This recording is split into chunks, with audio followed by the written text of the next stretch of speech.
gusto sila mapit, umuuna ka na sa panihapon. where they can sit and discuss business. Tingin nga makalikot sila mag-isgot sa negosyo. And the business is not discussed for 1 hour.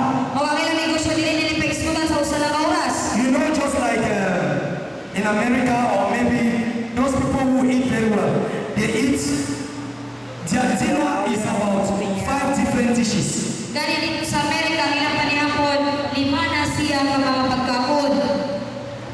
Different. You eat this, you eat this, you eat this, you eat this, you remove this after to say dessert. Lain-lain mga isgot, kanuni, pag-uman ang pag-ayoy dessert. Jesus Christ wants to come and dine with you. Si Jesus gusto mo dungol o makikpanihapon kanila. Like a friend. Isip mo sa kahigala. Yes.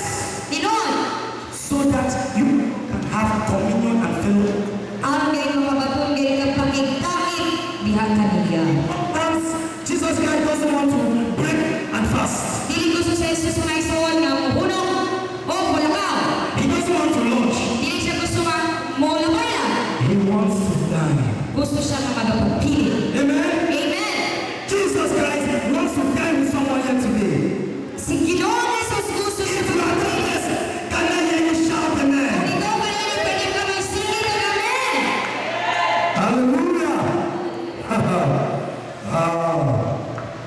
The Bible says that we should therefore come boldly before the throne of grace. Ingon ang Biblia nga moduol kita diha sa trono sa grasya.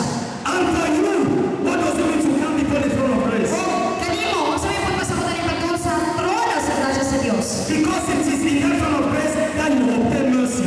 Kay tungod diha sa grasya sa Dios makabatag ka galuoy. Jesus makes it clear. John chapter 1, in John chapter 3 from verse 1 to Diha sa John chapter 3 verse 1 to 6. John chapter 3 verse 1 to 6. John chapter 3 verse 1 to 6. Wala rin na-play ba? Kanin. Sa kakampoy na ako kayo na, marunong din na-play. Na-play na rin yung mga, kaya yung mga batang. John 3, 1 hanggang sa 6, ang pulong sa Dios nagasulti.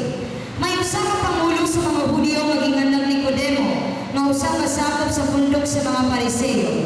Usa ka gabi ni Ana, miadto siya kang Jesus ug miingon kaniya, "Raba, nasayod kami nga ikaw, usa ka magtutudlo nga pinadala sa Dios. Walay tawo nga makahimo sa mga milagro nga imong ipamuhan, gawas ko ng Dios maguban kaniya." Si Jesus ituba, "Sultihan ko ikaw, walay makakita sa gingharihan sa Dios, gawas kung siya matawag pag-usap. Unsa man pagkatao pag-usap sa usa ka tawo